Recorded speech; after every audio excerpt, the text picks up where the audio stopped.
Hi everyone, I'm here today to talk about best ways to get a better night's sleep. And sleep is really important because it helps us to be refreshed, to be re energized, and it also helps us to deal easier with emotions. When we get sleep, our brain is better able to function the next day, and we are better able to function throughout the day. So let's just talk about how to get better sleep to keep us better emotionally regulated. So, number one is stick to a schedule. Now, I know many of you like to sleep in and go to bed really late. So, I've learned more about that in the past few weeks because I've been phoning home to your houses, and sometimes I phone home at 2 in the afternoon and you're still in bed asleep. And then your guardian will say to me, well, they didn't go to bed till 6 this morning. So it's better to stick to a schedule. Stick to the same schedule that you would during school. Go to bed at 10 or 11 and get up at 6 or 7 in the morning.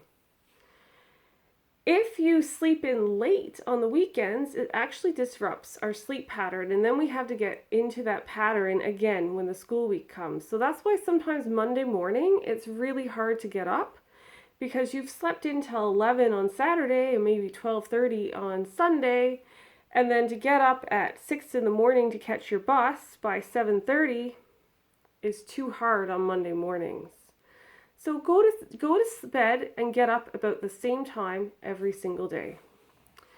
Secondly, you want to establish a bedtime routine. So what that means is before bed, you're going to do sort of the same sort of thing. You're going to go brush your teeth, you might read a book, you might turn off your screen an hour before. Have that same routine every night because then when you go to bed, it will be much easier to go to sleep.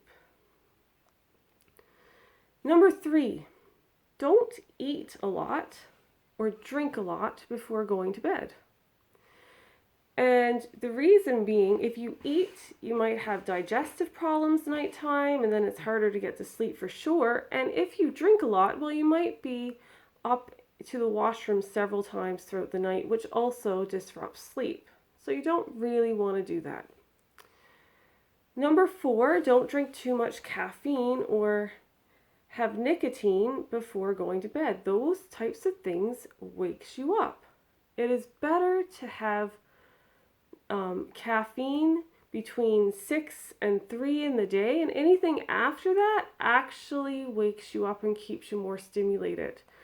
So you want to be able to go to sleep. So having a coffee at 8 o'clock at night is not the wisest idea.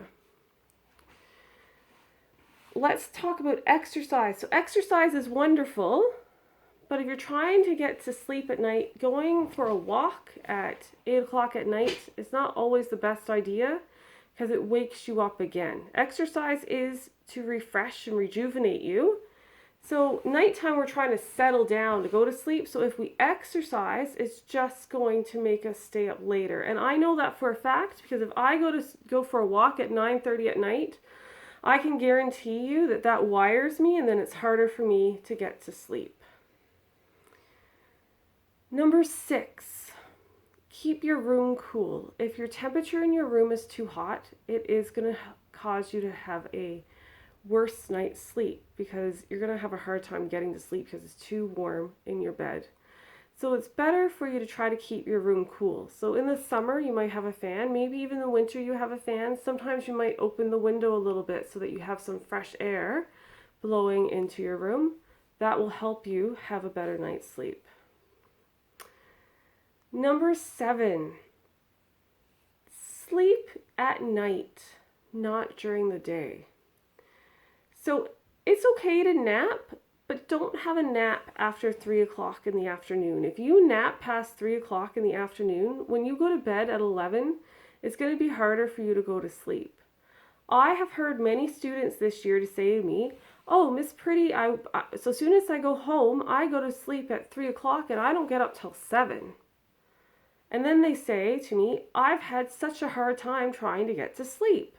Well, of course, because you've slept for 4 hours.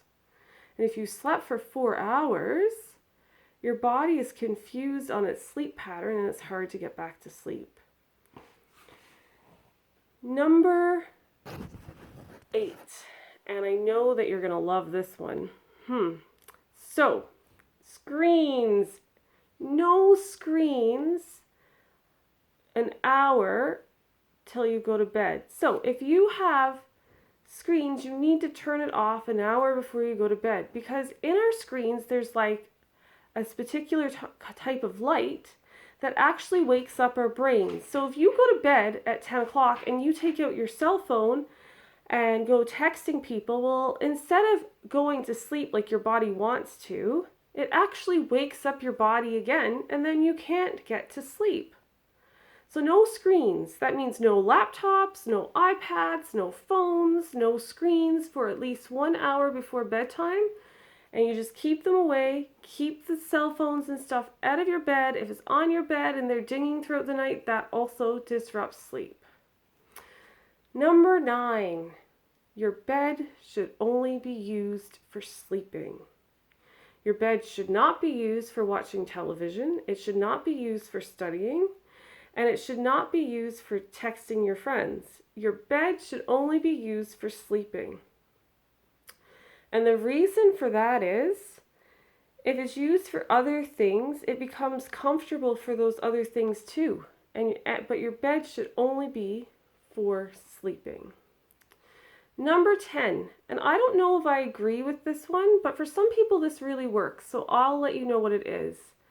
Get a hot shower before bed. Now I know for me, if I shower before bed, it wakes me up. I do not get to sleep. It is better for me to do that stuff in the morning. But for some people, it's better to go and have a hot shower at night, especially for people who struggle with anxiety, because their muscles are already tight from holding in all of that anxious energy.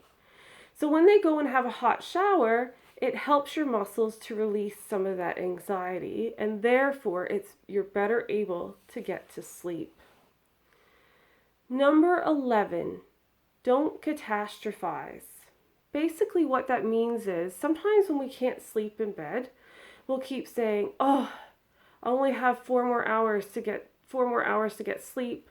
Oh no, I only have 3 more hours to get sleep. And what happens is our brain gets stuck on that negative thought. And then the next minute we know it's 5:30 and we're supposed to get up at 6 and we still haven't slept because we've kept saying that negative thought over and over again. But it's better to say, if you're having problems getting to sleep, just say, it's okay, I'll fall asleep eventually. So those are some tips on sleep hygiene, better ways to get sleep. And this doesn't only come from me, this is from a book on dialectical behavior therapy. And this has been proven to work with many people and it's been studied. And this is what's been proven to us best ways to sleep. So I hope this helps you, and I hope that it has been beneficial for you today. Have a great day.